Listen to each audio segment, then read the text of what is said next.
The Battle of Britain is about to begin.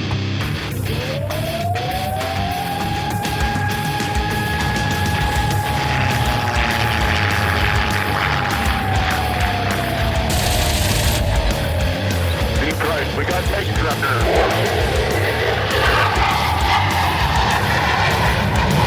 Let's follow a range on Detroit. I'm doing around that on the target right now. I've got a couple of these right in front of me. I'm going out for it. Right, I got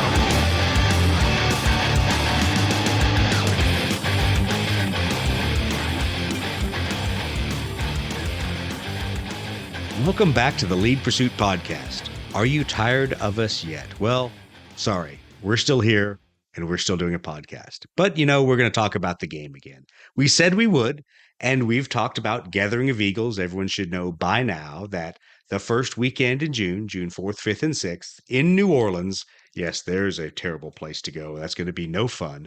We're going to have the Gathering of Eagles. Part of that is going to be a tournament. Which, once again, because I suck so bad at Blood Red Skies, I'll be the TO. I won't actually be playing in the game, so as to not embarrass myself.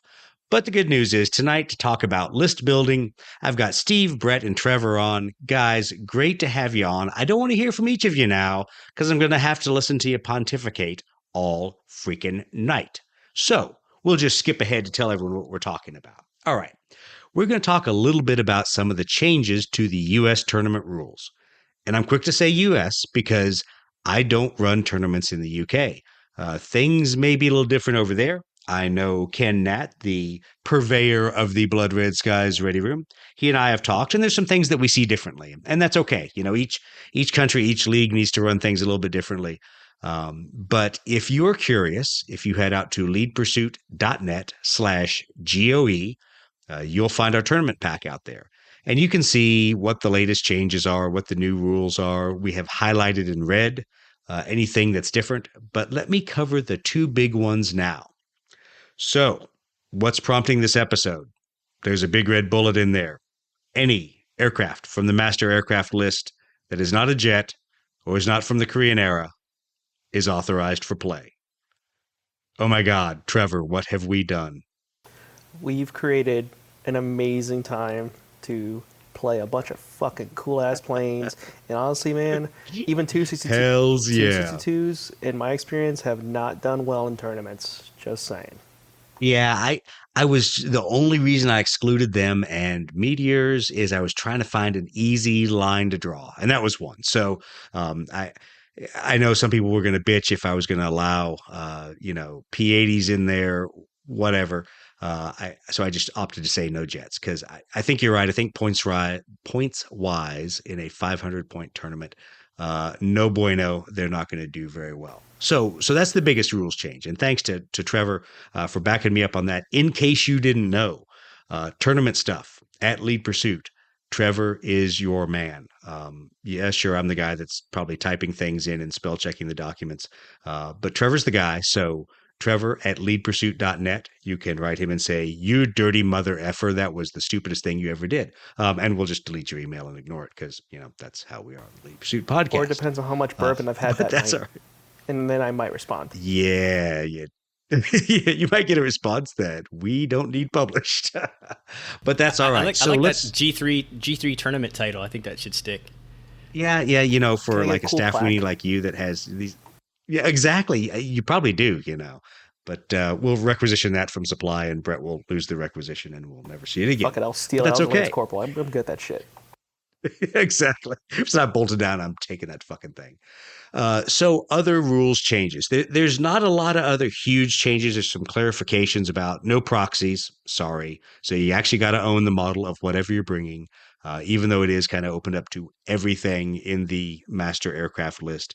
And then there's some clarifications, just minor wording tweaks so that you can use any doctrine card you want. That's a big change from the UK. We're not going to tie you to historical doctrines. Trevor, what do you and I think of that? That is probably the best way to play it because you actually get to stretch your legs with these planes. I mean, we're not focusing on you can only play this year of the war. No, fuck that shit. Yeah, Throw that in the window. exactly. Take Yeah, aggressive we're not tactics with gonna. your Spitfires. It's okay. The river counters will be okay with It's that. okay. You're gonna figure This it is a out. safe space. It's a safe space. There's safe space. There's other nasty tricks we can play on you. So you want so to try to see what kind of janky shit you can come up with, and what kind of wackadoo like synergies that no one has ever really thought of. Like, I mean, we all know aggressive tactics. oh no, and we know you've thought of them, Trevor. I have. You've sat there at your local game store and thought about them all. So Yes. we know that. I mean, with all the other neckbeards that I have hanging around me.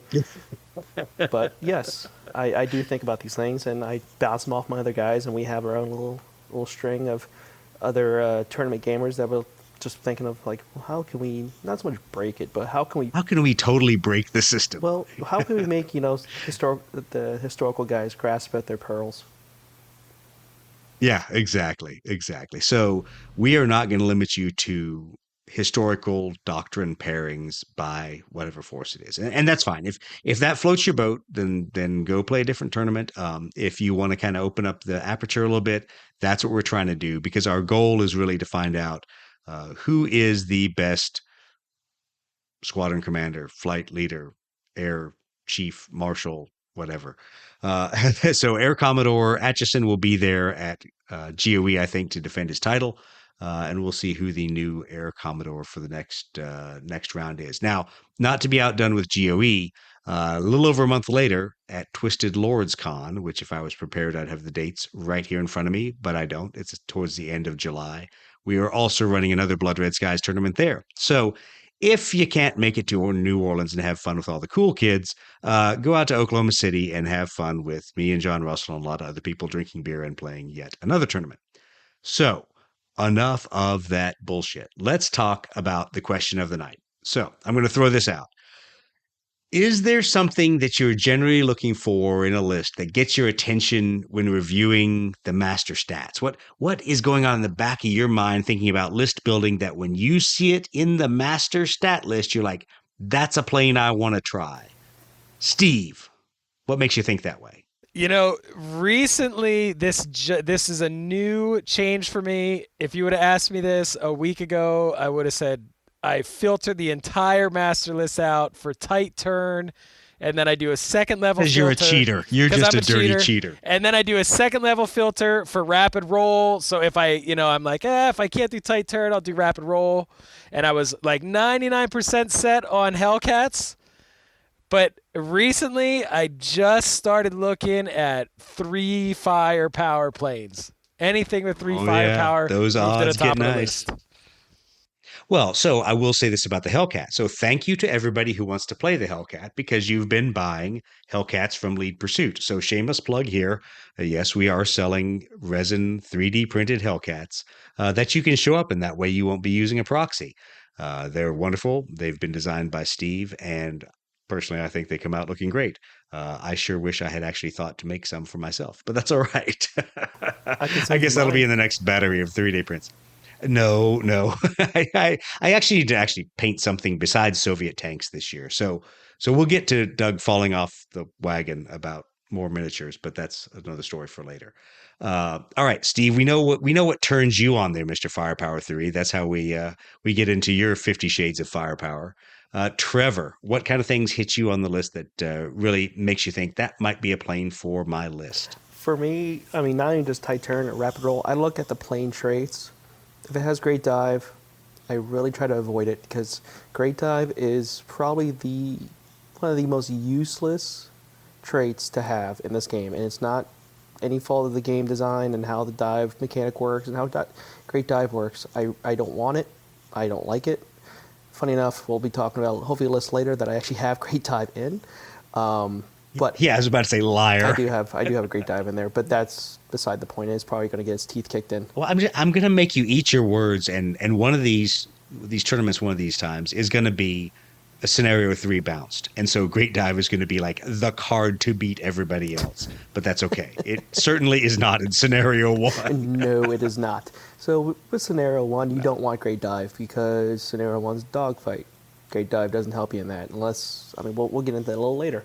But I literally try to look for stuff like great climb. So you have that defensive capability to shut down a player's ability to climb. Oh, so you're a buddy fucker just like Brett. But I also enjoy things which I had more of was things like buzzsaw and heavy hitter, things that that are force multipliers when you're shooting at planes.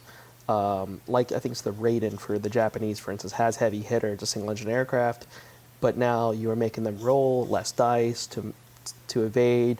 You're causing more damage on your rolls, so you're just increasing those odds. Whereas you could go with a Firepower 3, but not all Firepower 3 have heavy hitter. I'm sorry about the P-47. It should have buzzsaw. Fight me on it. But so I'll look at. You'll hear no argument from me. I think it meets the definition of buzzsaw, but What do I know? Apparently not. What do I know? It just dives all the time because they're flying bricks, apparently. Exactly. It's got a big radial engine. It's slow. By the way, I'm like 2 bourbons in, so. And that's why we love you. I'm only 2 beers in, so I'm a little bit behind you. Weak. So then I look at the points. I have my standards. Then I look at the points cost because I want my points cost to be ideally in the mid 30s to, if I have to, low 40s, because now you're looking at equipment. So if you want to build a list that you can actually bring in A's to support your guys or be aggressive or be that kind of support ace, you want to be able to take things like drop tanks, things like rockets. If you absolutely have to, you can take gun packs. I don't necessarily agree with that one, but the rockets and drop tanks are probably going to be your 2 big equipment cards I think you're going to see. So you want those points to be able to allow that to happen. Or if you look at the lower point cost guys like the Wildcats, like the Yaks, like Brett's pea shooters, the Pride of the Pacific, the Brewster Buffalo, you can bring, aces and a mixture of stuff, and you can have all the fun. That's kind of what I look at, because the theater of the doctrine cards, depending on the tournament, like you and Doug have talked about, kind of assigning theater cards to the tables, so you limit some of the jankiness, but you still look at the theater cards, and you want your theater cards to complement your your aircraft traits as much as possible, so that you get the most out of your aircraft. Yeah, and let me pull back the curtain on that one, because I mean we talk about that a fair amount. I guess I was just super fed up with the trying to control all of the elements of the game, and I really wanted the players to have to react to something. But that being said, when you look in the tournament pack at the tables and at the theater cards paired across the table, you generally have a couple options. So we've given you a boom chit denial card, or in some cases it's a boom chit awarding card. We've given you a weather card. We've given you kind of a starting advantage card, so that you have some options amongst what the table forces you to pick. So you may not get to pick the perfect card, but you have an option to pick a card that will influence your playing style. And as Trevor says, it pairs with what your traits are. If your traits are already ditching boom chits because you have deep pockets, maybe the boom chit denial one isn't the card you want. Maybe you want to take one that actually awards a boom chit to your enemy, because now it's going to double the effect of what your traits do. Because you'll be down, or you'll be up 3 and they'll be down 1. So take that with a grain of salt. Well, let's move on to Brett. Brett, what kind of things catch your eye in the list? Oh, well, I've had a lot of fun with the denial list, but I would say more than just trying to strike a denial list, I'm looking at firepower 2 as kind of a sweet spot. Seems to me like what Steve was saying, the extra firepower is certainly important. I guess I'm thinking, okay, you got an hour of play, so you got to rack up some booms, and you got to try to outlast your opponent and not get boomed. So I'm looking at firepower 2 because it gives me some firepower, and it's likely I can afford that plane if it also has agility 2. So, I'm kind of filtering on that first. But then the other thing that's really in my mind is, okay, what trait does it have? And how am I going to maximize that trait with our 1 doctrine card for this tournament, right? So, my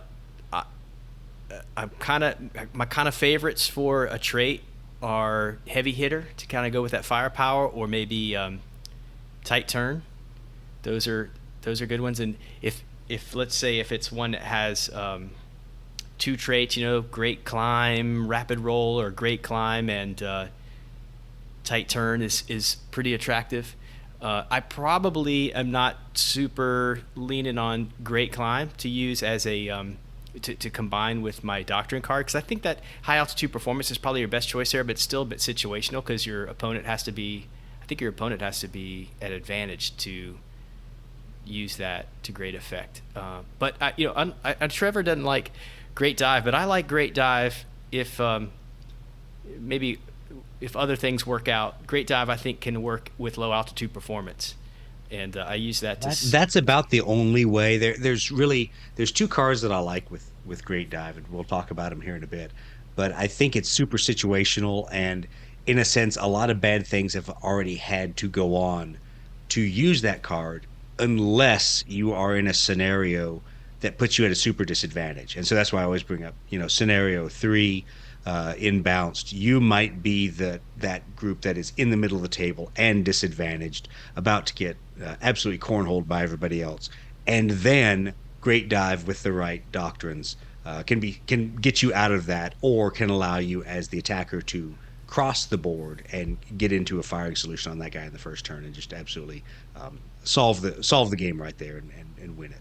So I think great climb with seasoned pilots is a good could have some potential there. I'm kind of maybe along the same lines that Steve was saying with firepower. When I think about firepower, like I'm looking at maybe some lists that have some tricks or just come at you like a sledgehammer with a lot of firepower and heavy hitter with something like opening shot.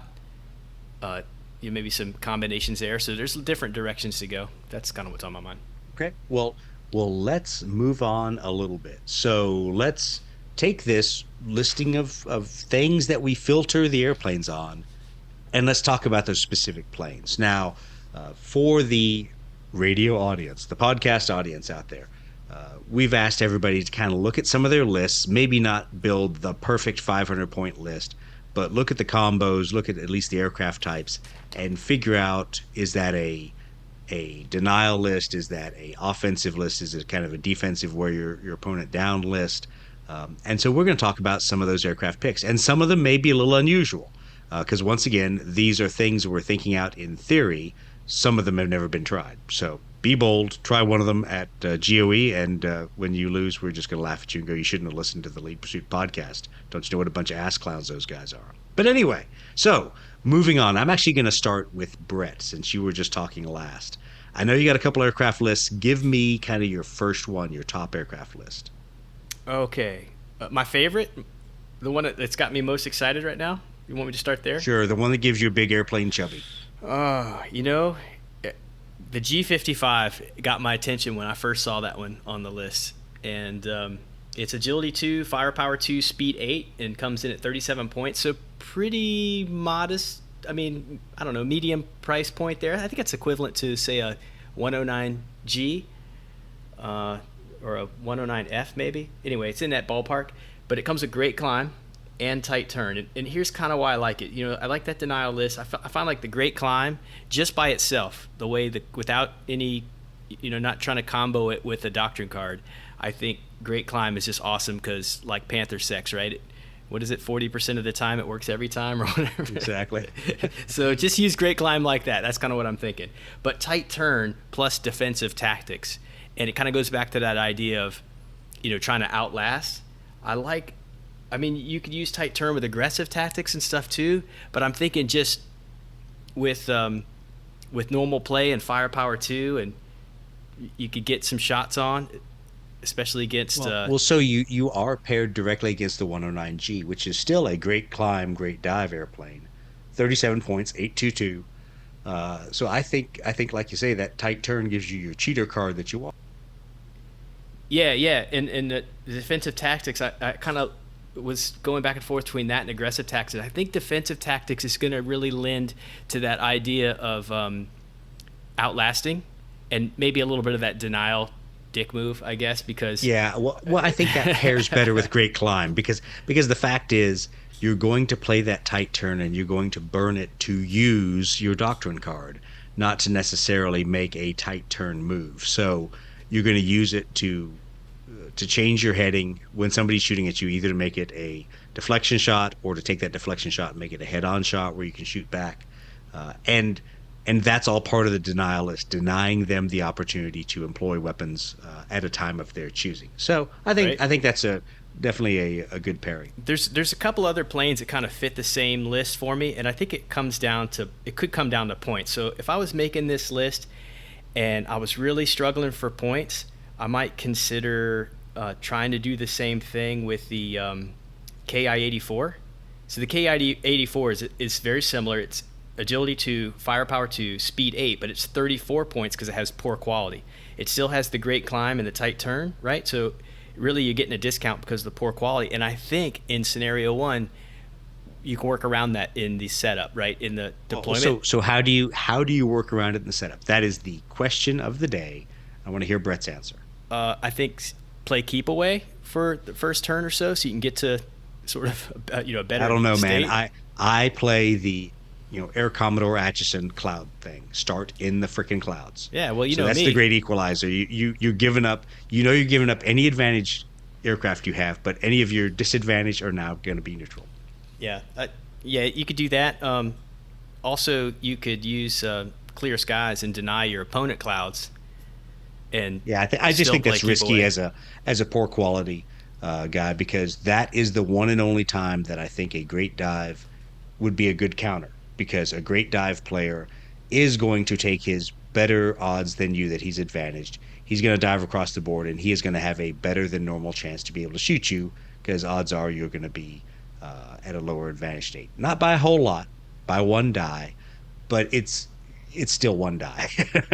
It's still an opportunity that you may. It's funny you mentioned that, because I didn't mention this earlier, but I think if there was I know Trevor said he doesn't like great dive, but I think if I had a combination of great dive and tight turn, that might be my favorite plane. You're just a weirdo. All right, you're done. You're done talking. First list, Steve. What have you got that you can throw us for your first favorite, most crazy airplane list? All right, so they're two different things: favorite and most crazy. Which one do you want first? Okay. Yeah. I assume they're the same for you. So tell me what's your favorite airplane list you think that hits all those wickets is. So just to preface this, I took Spitfires in GOE the first time, and I think they're like the ideal plane for me. I really like them. However, the C205. Essentially the same plane, same points, except it's a poor quality. With the poor quality, you get the one extra speed. So I think the same cheat. So you're a double cheater now. Not only are you cheating with tight turn, you're cheating with poor quality that really doesn't apply in scenario. Yes, double cheater. So that really, the C205 is really sticking out to me because of getting that extra speed, and with scenario 1, very easy to overcome the poor quality like we just talked about with clouds or minimal moves. And even a thing that people don't remember is clouds break line of sight too, right? So you can't outmaneuver or shoot through a cloud. So even if you can't get in the cloud, minimal move behind the cloud just to break that line of sight, it really negates the poor quality. Now, the other one I was also thinking about, and it's a toss-up between these two for my favorite, is the Hellcat. Because on the updated master list, it has a rapid roll, so I could still bring the defensive tactics that I like to bring, get that bonus with the defensive tactics. The downside of the Hellcat is you're up at 39 points then. Starts to get pricey, and especially it does. You get the robust. So I was thinking about maybe taking robust and taking head-on or ram attack. But that 39 points is really limiting. Yeah, it is. Well, the good thing is, I think for most of us that have played robust aircraft a lot, we realize that one die pull does make a huge difference on low firepower aircraft. So if your enemy's showing up with firepower 1s, then that's going to be a huge impact. It's going to basically take it down to pilot skill only. And if they're trying to field a ton of aircraft, low pilot skill, those are pretty low odds with 2 dice. Exactly. Then all of a So sudden, having a firepower 2 aircraft against a robust aircraft is a huge odds jump, and a lot of people don't necessarily understand that because you're getting that kind of fixed firepower 1 die at that point by losing the second one. That's then taking you above your pilot skill, and so sometimes it balances out because sometimes you have to have shittier pilots because you have so many expensive airplanes. But then sometimes it works to your advantage because at least you have mediocre pilots, so you're shooting 3 dice instead of 2 against that. Actually, sorry, in that case, you'd be shooting 4 dice with an average pilot of 3 against that robust airplane. You'd only lose 1 die. Okay, so enough from you, Steve. We're done talking to you. Trevor, favorite airplane list that kind of hits all the wickets for you? Well, let's see here. So, I don't think I have a favorite airplane list. Trevor's unrolling his long list. Let me just, parchment. Which of these 17 aircraft types? So, Doug, this one is something that you requested for the fans, because I'm here for the fans in the greater community. This is the F4U Corsair. Yes. So thought of as the useless airplane, but hey, it actually does have a place in the Red Sky. This is my batshit insane list that is extremely high risk and extremely high reward. So it racks in at 44 points because American planes can't be anything lower than 40 points apparently, or any decent American. Whatever. Anyways, I didn't think there were any decent American planes in the game, but anyway, go ahead. You're just flying bricks, gull wings, who cares? So it has the firepower too, so it's shooting good firepower. It's got decent maneuverability with 2, speed 9, and it's the 442 miles per hour. That's going to break that tie because it is one of the fastest planes in the game. Because America, we love speed. I took an ace, so I actually have it's 4 ship, so I'll have 2 sections. Yes, Doug, I'm using your pilot terminology, so don't pilot speak. You talking with your hands there in the dark by yourself? I am, So this is my period of instruction there. So my ace has Shut up, or I'll give you the knife hand. So my ace has master. Sorry, my continue. ace has master tactician. So what that means, you have a better chance of starting in an advantage state. So my list lives and dies on starting in the advantage state because if it's going to break any tie you're going to have with anybody having an advantage plane. So it's well, and correct me if I'm wrong. So you're basing a lot on the ability. I mean, because obviously it's a fast airplane, and because it has great dive, it has the ability to dive across the entire fucking board. And so you use great dive. You now have an 18-inch dive. So you are touching the other plane based on the min range of setups. So huge capability, but really is built, like you said, around being at a high enough advantage state that you can afford to burn one of those and still shoot at the other guy. And my doctrine I'm taking is opening shot. Again, super aggressive. Maybe not the best, but it's super aggressive. My theater cards would be radar support. Again, you're rolling those 5 dice to get the 1 success to start in the advantage state, and supply shortages. So you have a 4-ship section, take supply shortages, you're now putting a boom chit on your opponent, or if they have drop tanks, you're taking away that drop tank, so any boom chit that you cause, it goes right on them. And my equipment card is rockets. So you see where I'm going here. Oh, you're a dick. You're totally a dick. So it is what we call, in some instances, an alpha strike. You are setting up as close to them as possible, opening shot, running up on them, just trying to cause as much damage as possible, and try to get ahead on boom chits, especially since you're going to be outnumbered. Especially, I mean, if you have like the swarm lists, for instance, this might not be the best against swarm lists. However, if you're able to pluck off their drop tanks to make them burn that card, or potentially burn through, if you have an opponent who has, say, deep pockets, you're stripping those deep pockets away from them. You're taking away that denial capability, opening shot. If you can get lucky with your dice and you can land a couple of hits and get rid of some of that denial crap that they have, or even like their robust cards, you're already putting them in a defensive posture, and like I said, you have a fast plane with great dive, and you have robust, so you can take a hit.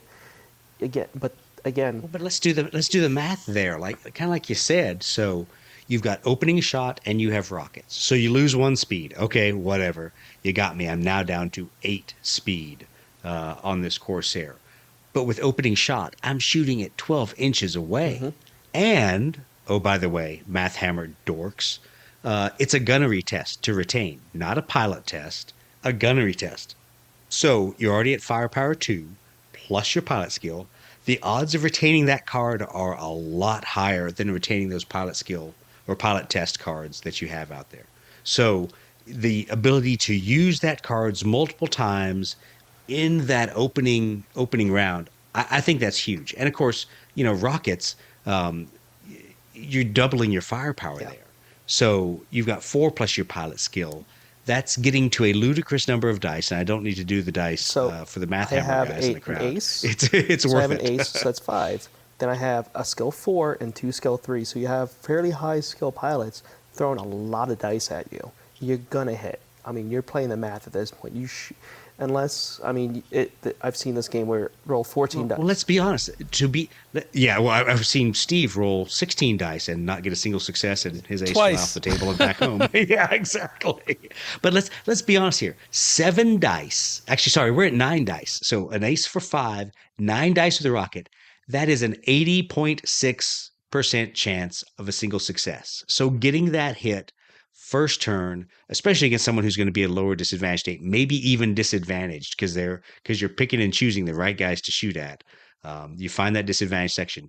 That could be a shoot down right at the beginning. And of course, once again, it plays off their dodge. Yeah. But Brett, I know Brett wanted to interject, and Brett wanted to tell us how we're probably doing our math wrong. Yes, sir. Go ahead. No, I was thinking about this because I've got a similar list, but I know you talked about aces. Have you considered snapshot or chicken run? Because that lets you really pour on those dice. Especially You're a big fan of Chicken Run, and that surprised me recently. I saw that in a lot of your comments. I think Snapshot's probably a little better, but I was just looking for ones that specifically give you an edge on shooting. If your whole list is planes that have firepower 3 or rockets and all that, so. Well, I get that, and I mean this is kind of designed on getting that opening shot during deployment, not so much shooting broadside. I mean, unless somehow they deploy their planes broadside to me, this is really just designed to go. This is how I play very aggressively.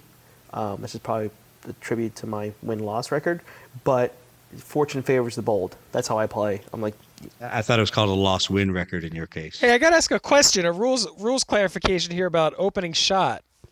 Yes. So opening shot. If you can shoot from 12 inches away, let's say you're at 11 inches and you take a head-on shot, are they out of range to shoot back? Yes.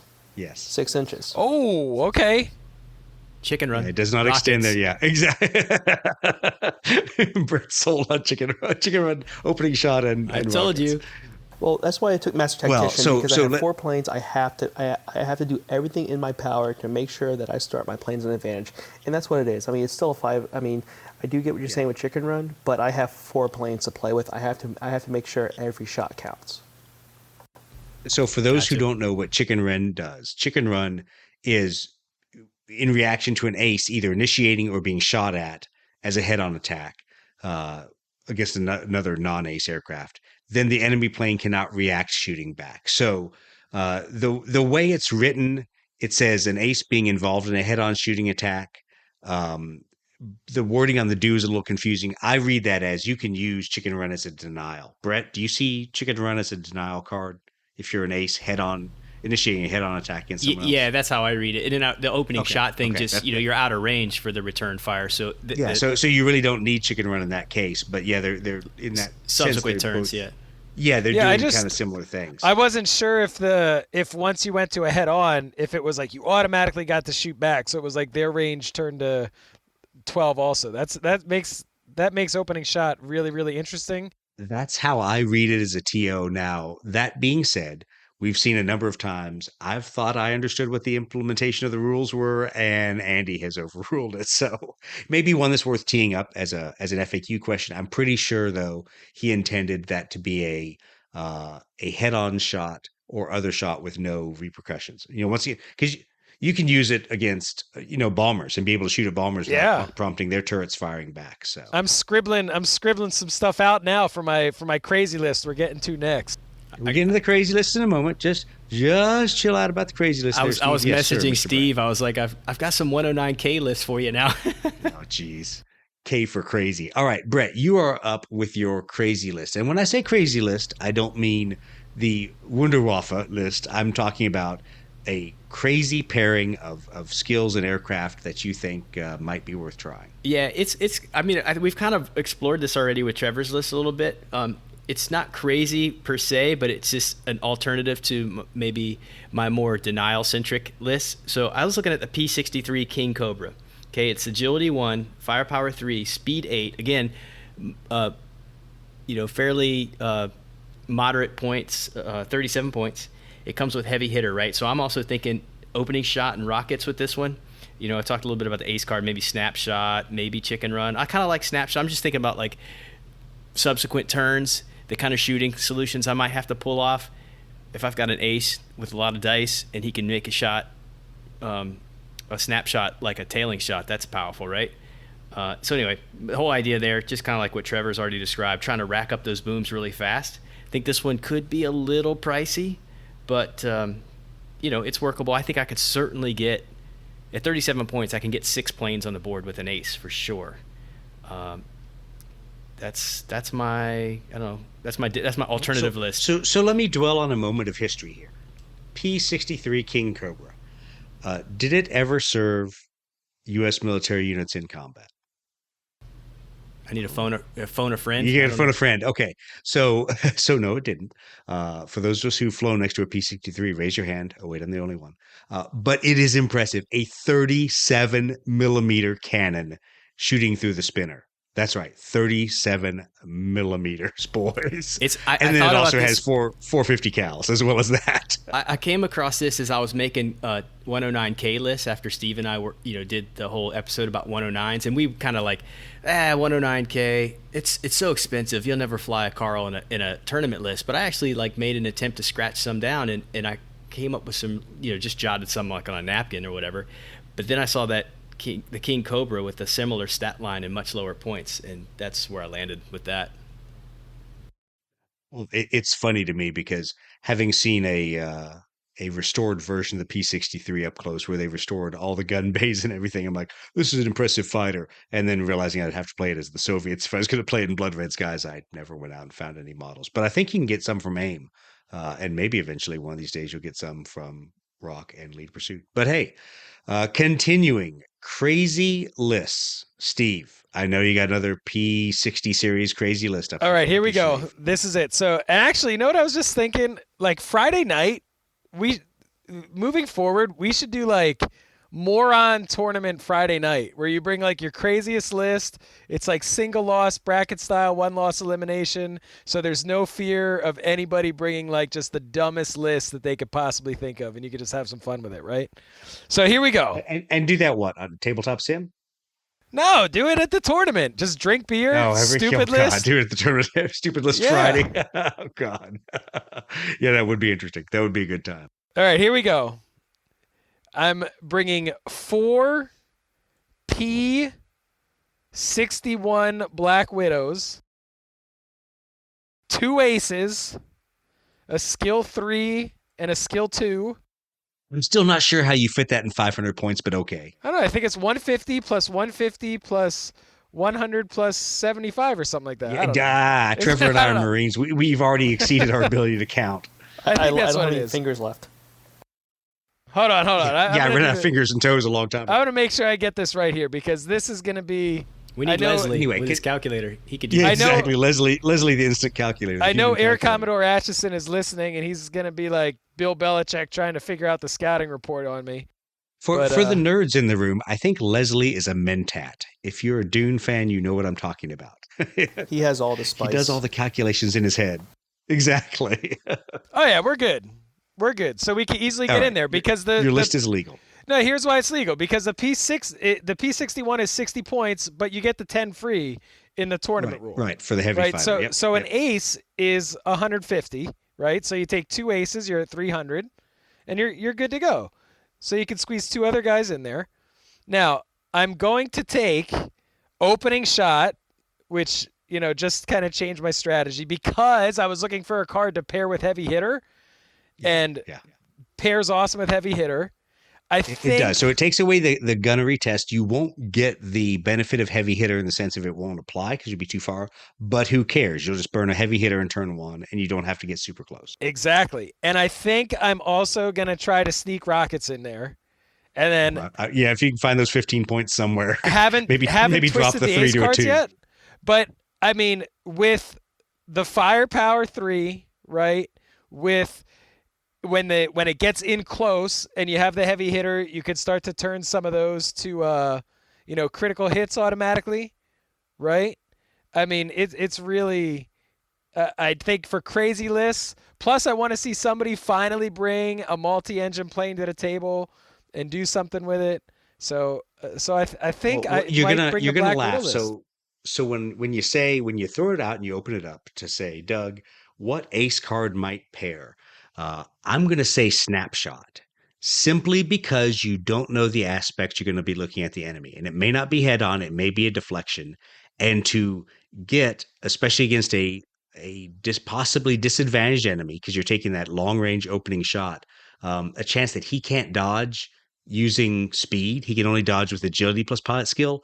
You can get that first turn shoot down. Now that's kind of risky because that's a 33% chance of what part of the arc you're going to be in on that guy. Probably, I guess if I did the math, it actually is like 50% because it could be either side. But either way, there's a low percentage chance you might be in that arc.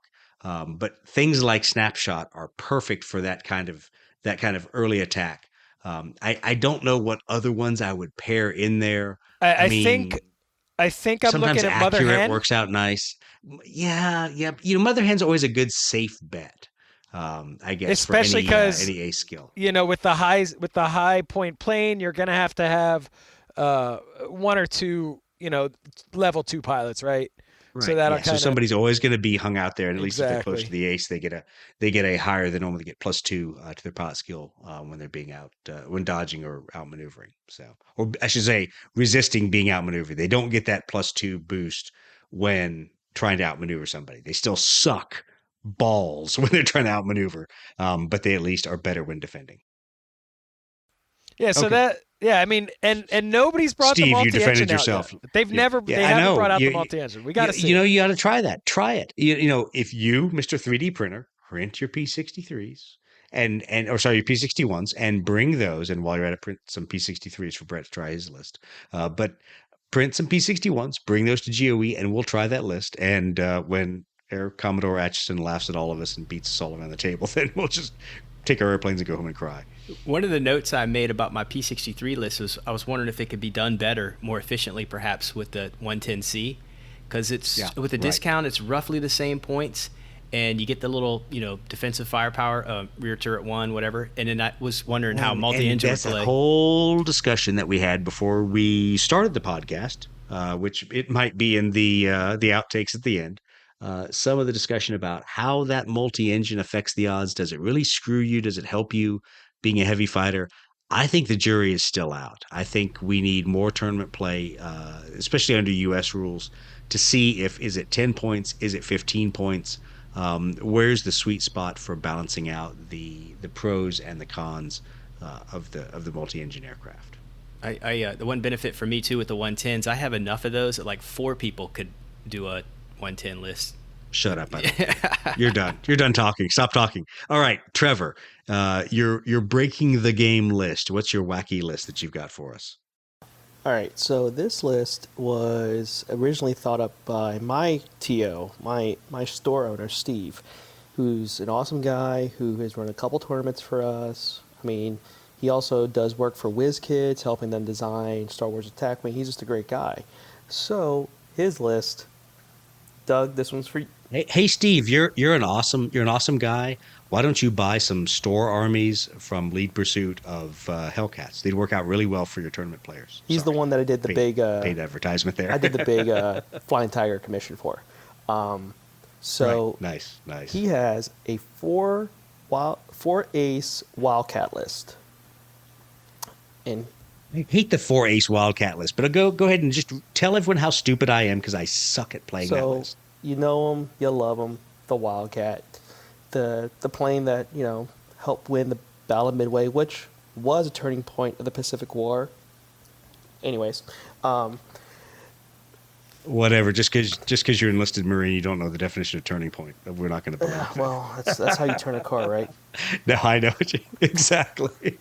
That's how you flip a. Oh, Yeah. never mind. So, We're talking about tipping so you have cows. 5 aces. That never happens in Central Florida. 5 aces. The first ace has tough. Second ace, cool under fire. Third ace, I know your type. And the last ace has aggressive. Your doctrine cards are high altitude performance. Theater card is restricted airfields and supply shortages. And your equipment is drop tanks.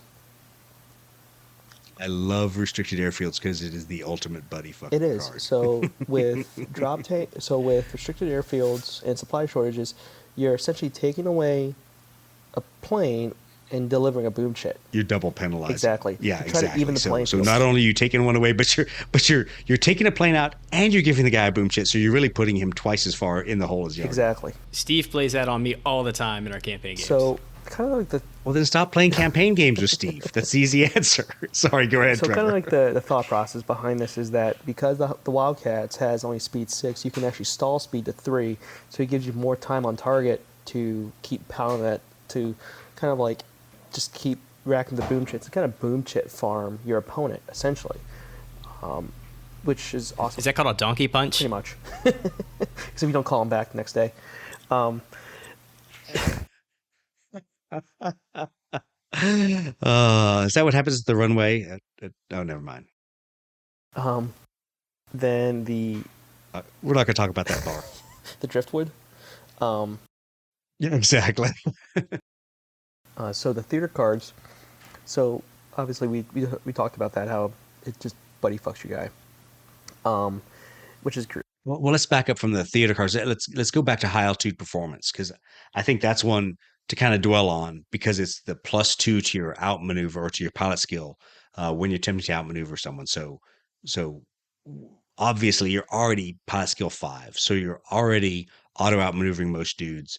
Then when you get +2 to the skill, it isn't 2 extra dice to your outmaneuver attempt. It's +2 skill, so you're a 7. So unless somebody else has some other way to play high altitude performance on that guy, it doesn't work. You're not going to be. You're automatically going to. And with aggressive, it basically allows you to kind of like get in there and deal with these guys. And if you have to be again, this is one of those lists you have to be really in their face on, and you can't. It's a robust plane, so like you said, Doug, if you drop that 1 dice from people, you can kind of. You're always going to have it in your hand. Even if you play open deck, closed deck, you're always going to have robust in your hand, which is awesome. I love robust. It's probably one of the better traits to have. Yeah, exactly. Especially against the Firepower 1 guys. And I'll be honest, aggressive is just so super cool. Because in this list, like you said, you're in there, you're +2, you're auto outmaneuvering a dude, and you're both outmaneuvering and shoot as the pilot is on that activation. So if you lead with that ace, they're already outmaneuvering, knocking somebody down a level, and they're probably able to shoot him there. So they're using that card. So then the rest of your aces show up, and all they have to do is shoot already at their high odds. And then, depending once again what their actual ace skills are, maybe those get boosted beyond, 6 dice to something higher. yeah, the one thing you really want to avoid with this is taking head-on shots because you don't have a lot of boom chits to play with. But if you're able to get a tailing shot on them, even get a side shot, like as long as you're throwing dice at them, you're fine. You do have cool under fire to kind of help with the being disadvantaged and whatnot. And I know your type. You're kind of shutting down their ability to maneuver away from you, so you can make the most of your 4 aces essentially. And with only firepower 1, you need all the dice you can help with. But I mean, if you can make it work, I've seen this work, and it's brutal. It is a very, very, and Apparently, I failed to make it work every time against Air Commodore Atchison. But that's fine because here in a couple of weeks, we'll have a rematch. I think he's going to come out on Sunday, the 4th of April, to Station Retro and proceed to beat me around and publicly embarrass me in my demo games of Blood Red Skies. Brett, it's a I know dice you had a game, quick man. comment in there. Well, that Yeah, list exactly. that list of ace cards caught my attention because all but one of those cards I considered like a denial ace card, and I was the only other card. So you had an aggressive in there, which I don't consider a denial card. In my list, you had I know your type, which I love, cool under fire, tough. Um, the other one was true grit, and then slippery. I wonder how you think slippery would fit in with that list. I'm not sure about that That's, one. Which one's that? It's in reaction to an ace being attacked. The Yeah, ace slippery's counts a as weird pilot one. skill 6 for dodging shooting attacks and avoiding outmaneuver attempts. Right. So slippery is normally the answer I see to the auto outmaneuver. Yep. So that way the ace goes, oh yeah, you think you're pilot skill whatever. Here we go. Now I'm 6. But the problem is a lot of those auto outmaneuvers, at least with Trevor's, he has a 7. Oh, right. So slippery on your side is good because that may hurt somebody's auto outmaneuver, but it doesn't. Remember, it doesn't necessarily help you a whole lot. So it'll just kind of suddenly take you from an auto outmaneuver to now a 5+6, or 5+1 for a 6 dice attack or outmaneuver there, or depending if it's agility 2 aircraft coming at you. Now it's a 7 die maneuver roll. So we'll see. Yeah, and I mean, again, with this list, like, you have to be, like, this list doesn't really cater to my playstyle because I am very aggressive and I like taking a lot of shots. This one, you really have to pick your shots, especially against swarm lists, where they can kind of be a little bit more, liberal with their boom chits, whereas this, you have 5 boom chits and you're out. And obviously with drop tanks, it kind of helps deal with that. Well, you have, supply shortages, for instance, and you could kind of knock that out and whatnot. And obviously, them being such slow planes, like, even if you start neutral or disadvantage, you move 3 inches and you can start climbing. That's kind of a nice thing about it too, Right. which I find. Well, math hammering it out. So just so people understand the odds, uh, that that pilot skill 6 defense out there, that gives you basically a 66% chance of making that successful die roll if someone says, okay, I'm going to force you to defend against my outmaneuver. Uh, Not bad odds. So that does help with having that ace skill out there. But I think just the advantage of being able to move somebody to 7 points, automatically outmaneuver anyone else on the board, that alone with a doctrine card is a pretty big step up for capabilities there. So we've been talking for almost an hour and kind of running our suck about these lists. I think we still have a ton of content for another episode. So what I'm going to say is, guys, let's hold the discussion of those perfect card pairings. So it's something that I'll task all of our listeners to go out there and to think about in context of the lists we've talked about. What are those ace and doctrine cards that really pair well together? Those ace, doctrine, and trait cards. Obviously, doctrine cards and trait cards pair, and then there's ace cards that piggyback on that. Understanding that unless you're an ace, generally you're only under the effect of a single card per turn, or per activation, really is the way the wording should be. But the fact is, you can get a paired doctrine and trait matchup, and then an ace skill on top of that as an ace. So there's some interesting things you can do there. Think about those. Take a look at those, and then take a look at the game breaking equipment cards like rockets. Oh, I'm sorry. Did I say that? I didn't mean to say that. But take a look at those different capabilities. Steve, anything in closing besides you love being a cheater and you've now found a second way to cheat in the game, and that will be in your list. Hey, isn't if you ain't cheating, you ain't trying, right? Isn't that Yeah, isn't that how it exactly. works? That's a Marine Corps motto. Trevor and I lived by that for years. are you talking about? Oh, we do need to bring up. I forgot. We do have to bring this up. There is an order that needs to be had before we close here. So Okay. I shipped some aircraft to Trevor. He got them. I Yes, shipped he some did. aircraft to Chris. He got them. Chris got him, which is amazing because the last time you shipped aircraft to Chris, it took 2 months. 2 months for them to Okay. finally get there. Now I shipped some aircraft to Brett, and the tracking says they were delivered, but he swears he scoured the mailroom at his apartment complex, and somebody made off with, they're nowhere to be found. So I'm not sure I should handle this. If he's trying to scam me for more jets or more planes, like I'm at a loss for how to handle this. I think you should just send some more. Whatever quantity you were planning on sending. Of course he wants to send you some more. I look at my friends list and I start thinking about, you're the kind of people that are stealing copper out of houses, aren't you? Hey, yeah. When you send those replacements, can you throw some P-63s in with it? Yeah. Now, Exactly. what I will say is, like, I listen to the Jocko podcast every once in a while. I mean, I know Jocko's a Navy SEAL. I'm pretty sure Jocko wouldn't just let his little suburban neighbors take his airplane. So I don't know what Brett's deal is, why he's not like. Don't worry. Right now, those planes are holding down somebody's stack of Magic the Gathering cards. They're being used as a paperweight. So don't worry about it. They're going to good use. But that's all right. No big deal. We'll just move on from there. But you know what, Steve? I'm actually a little hurt. I noticed you sent planes to every other member of the podcast except me. I mean, you've sent me foam. You've sent me some tokens. You've sent me templates.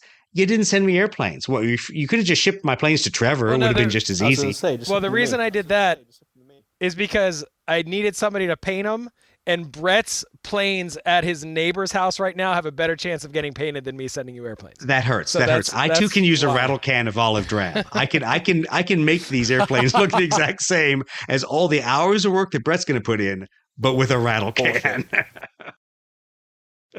Challenge accepted. All right. So enough assing around for the night. Guys, thanks for making it on the podcast. Brett, anything you want to say in closing to rebut Steve and his horrible dispensation against you?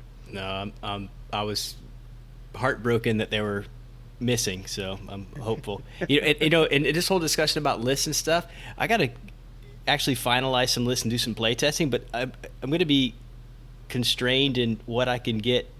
What's actually available out there. I don't think I can get AIM models here and painted in time. But anyway, that's going to affect this whole list building adventure as well. So we'll see. I love AIM, and they are so cool for getting us models. But I will say it is faster for me to send a request to Roger in the UK, him to print the models and send them to me, than for me to actually get something sent via AIM. Although things from the UK might arrive sooner than sent from Steve via the Philly post office, because they've actually sent things to Portland, Oregon on their way to Alabama. I'm really not sure how that works, because my knowledge of geography is we're kind of all in the same half of the country. But anyway, I digress about the U.S. postal system. All of you postal workers, you're my favorite fans. I don't know where you're putting our packages, but they're not making it to me. Anyway, so Trevor, any last minute parting shots from the other two ass clowns? None at all. I mean, hey man, build some lists, have fun with it. Kind of throw away the rule book. Just use your imaginations. Like, get out of using spreadsheets and what's historically accurate. If you want to play historically accurate mission, by all means, do it. But I think you're pigeonholing yourself into what the possibilities are in this game. So get out there, figure out some batshit stuff. Be like, who the fuck cares? Like, have fun with it, and that's exactly. Just enjoy it. Paint some models. Not you, Doug, but have fun. Yeah. You can go fuck yourself, Trevor. Love you, but just have fun with it. Try them out. Play test them. Math hammer them. Play on your kitchen table. I mean, Florida. I'm lucky enough. I can. Yeah. I can go down. To me, that's the fun of the of the models or of the fact that we've got so much open-ended stuff. I mean, if you're going to play competitive list, just make some shit up and see how it works. Explore the space, as they would say, with your cowbell. Yeah, I mean, have fun. It's a game. It should be fun. Should be being the keyword, but It should be, but grognards can find a way to make it miserable. Exactly. All right. Well, thanks, guys. I really appreciate it. Thanks for being on the podcast and talking about lists. We will talk about lists again soon, whenever we get back to our regular podcast broadcasting time. So I thank everyone for your attention. Please give us some feedback. If I can say that again, please give us some feedback. Write in on social media. Tell us what a bunch of idiots we are. Make sure to leave us some comments on Facebook, on Instagram, via our website. Even tell us you boys don't know the first fucking thing about blood red skies. Hey, I'd love to hear it. Thanks everyone for listening tonight. I really appreciate it, and we will talk to you again soon. There have been a select few who have wanted to tell us how we're going to do business. And they've wanted to tell us who we are and how we should behave. Trevor, what do you think I have to say to them? go fuck yourself. They can go fuck themselves. Because here's the deal. We're 5 dudes who really enjoy playing games and doing a podcast and being a bunch of knuckleheads. We're not representatives of the community. We are not representatives of Warlord Games, and we are certainly not the kind of people that you want to point your kids to and go, you ought to behave like them.